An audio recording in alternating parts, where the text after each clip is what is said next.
আসসালামু আলাইকুম। দেশের বিভিন্ন স্থানে যে হত্যাকাণ্ডের ঘটনাগুলো ঘটছে, যে সংঘর্ষের খবর আমরা পাচ্ছি, খুব স্বাভাবিকভাবে সারা দেশের মানুষই উদ্বেগ উৎকণ্ঠার মধ্যে রয়েছে। এবং যদি শোনা যায়, বিশেষ করে গণ অভ্যুত্থানে নেতৃত্ব দেওয়া ছাত্র নেতাদের কাউকে উদ্দেশ্য করে বা তাদের অফিসকে কেন্দ্র করে গোলাগুলির ঘটনা ঘটছে, নিঃসন্দেহে তাতে মানুষ আরো বেশি আতঙ্কিত হয়ে পড়েন, উদ্বেগ উৎকণ্ঠার মধ্যে পড়েন। এমন একটি ঘটনার কথা আমরা শুনলাম যে রাজধানীর বাড্ডা এলাকায় এনসিপির আহ্বায়ক নাহিদ ইসলামের অফিসকে লক্ষ্য করে গোলাগুলির ঘটনা ঘটেছে এবং সামাজিক যোগাযোগ মাধ্যমে মুহূর্তের মধ্যে এই খবরটি ছড়িয়ে পড়ে। কিন্তু আসলে কি ঘটেছে? এই ঘটনার মধ্য দিয়ে নাহিদ ইসলামদের মতো কেউ কেউ বিষয়টি ঘোলা জলে মাছ শিকারের মতন কোনো বিষয় ঘটাতে চেয়েছেন কিনা। আমি কয়েকটি খবর আপনাদেরকে একটু বলি। যেমন কালবেলা সহ কোনো কোনো গণমাধ্যমকে বিষয়টি নিশ্চিত করেছিলেন যখন আমরা শুনতে পেলাম যে বাড্ডা এলাকায় এনসিপির অফিস বা নাহিদ ইসলামের একটি অফিসকে লক্ষ্য করে গুলির ঘটনা ঘটেছে। সেই ঘটনার পরিপ্রেক্ষিতে কালবেলা সহ কোনো কোনো গণমাধ্যম এনসিপির পক্ষ থেকে বক্তব্য নেওয়ার চেষ্টা করলো এবং তাতে দায়িত্বশীলতার জায়গা থেকে এনসিপির মিডিয়া উপকমিটির প্রধান মাহবুব আলম তিনি বিষয়টি নিশ্চিত করলেন। তিনি কি বললেন যে বুধবার সকালে ৩৮ নম্বর ওয়ার্ডে অবস্থিত আমাদের একটি সাংগঠনিক অফিসে গুলির ঘটনা ঘটেছে। কে বা কারা করেছে আমরা জানি না বা জানা যায়নি। অফিসে থাকা ব্যানার, ফেস্টুন, আহ্বায়কের ছবিও ভাঙচুর করা হয়েছে, অর্থাৎ নাহিদ ইসলামের ছবি। পুলিশ এই ঘটনার তদন্ত করছে। বেশ ভালো কথা। দেখুন তাদের একই মুখে কত ধরনের বক্তব্য। প্রথম আলো সহ বিভিন্ন গণমাধ্যমে আবার বিকাল ৫টার দিকে এনসিপির হোয়াটসঅ্যাপ থেকে একটি বার্তা দেওয়া হয়।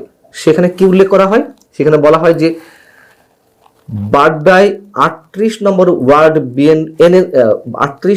ওয়ার্ড এনসিপির সাংগঠনিক অফিসের পাশে, এখানে বলা হচ্ছে এনসিপির সাংগঠনিক অফিসের পাশে গতকাল রাত অর্থাৎ মঙ্গলবার। আবার প্রথম আলো সহ বিভিন্ন গণমাধ্যমে বুধবার বিকাল ৫টায় এনসিপির পক্ষ থেকে হোয়াটসঅ্যাপ মেসেজের মাধ্যমে যে বার্তা দেওয়া হয় সেটি কি? ওই বার্তায় উল্লেখ করা হয় বাড্ডায় ৩৮ নম্বর ওয়ার্ডে এনসিপির সাংগঠনিক অফিসের পাশে গতকাল অর্থাৎ মঙ্গলবার রাত। আবার প্রথম আলো সহ বিভিন্ন গণমাধ্যমে বুধবার বিকাল ৫টার দিকে এনসিপির পক্ষ থেকে তাদের একটি হোয়াটসঅ্যাপ নাম্বার থেকে মেসেজ দেওয়া হয়। সেখানে কি উল্লেখ করা হয়? সেখানে বলা হচ্ছে বাড্ডায় ৩৮ নম্বর ওয়ার্ড এনসিপির সাংগঠনিক অফিসের পাশে গতকাল অর্থাৎ মঙ্গলবার রাত। আবার প্রথম আলো সহ বিভিন্ন গণমাধ্যমে বুধবার বিকাল ৫টার দিকে এনসিপির একটি নাম্বার থেকে হোয়াটসঅ্যাপের একটি বার্তা দেওয়া হয়। সেখানে কি উল্লেখ করা হয়? সেখানে উল্লেখ করা হয়েছে বাড্ডায় ৩৮ নম্বর ওয়ার্ড এনসিপির সাংগঠনিক অফিসের পাশে গতকাল অর্থাৎ মঙ্গলবার রাতে গুলির ঘটনা ঘটেছে এনসিপির অফিসের পাশে। এটি নির্বাচনী অফিস বা নাহিদ ইসলামের অফিস নয়। ঘটনার সঙ্গে রাজনৈতিক সম্পৃক্ততা নেই বলে আমাদের মনে হচ্ছে। আবার দেখুন বাংলা ট্রিবিউন সহ আবার কোনো কোনো গণমাধ্যমে এনসিপির মিডিয়া সেলের ওই প্রধান মাহবুব আলম তিনি কি বলছেন? বাড্ডায় ৩৮ নম্বর ওয়ার্ড এনসিপির সাংগঠনিক অফিসের পাশে গুলির ঘটনা ঘটেছে, তবে এটি নাহিদ ইসলামের অফিস নয়। কোথাও এই মাহবুব আলম এক ধরনের কথা বলছে, কোথাও আবার অন্য ধরনের কথা বলছে। পুলিশ কি বলছে দেখুন। পুলিশের বক্তব্যে আবার দ্বিচারিতা।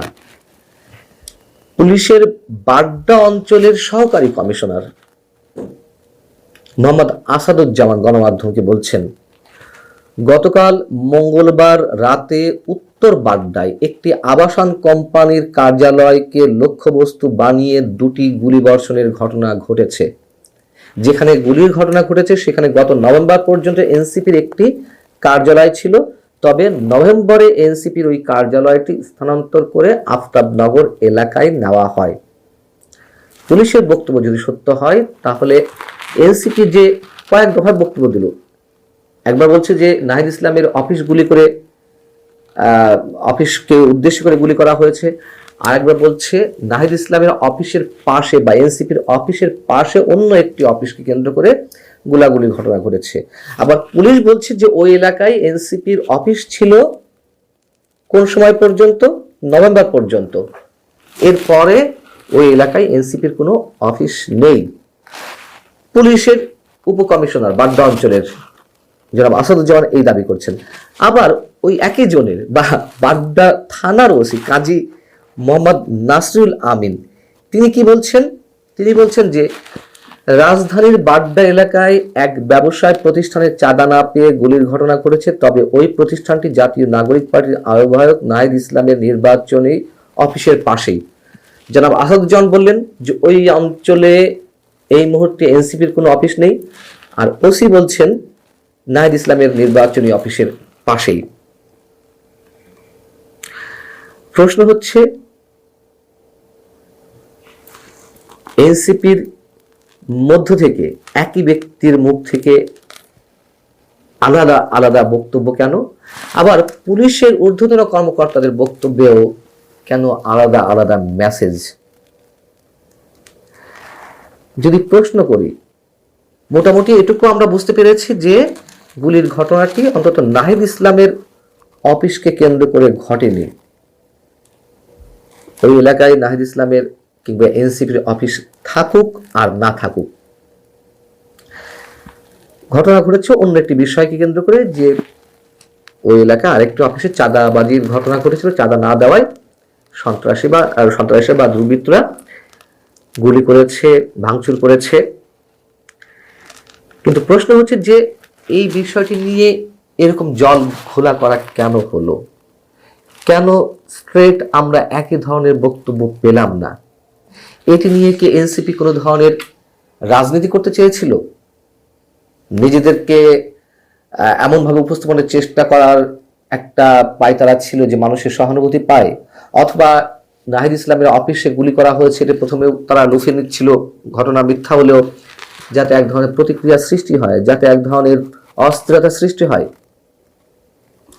বাস্তবতা হচ্ছে আমরা আশঙ্কা করছি, আমরা চাই না কোনোভাবে এগুলো ঘটুক।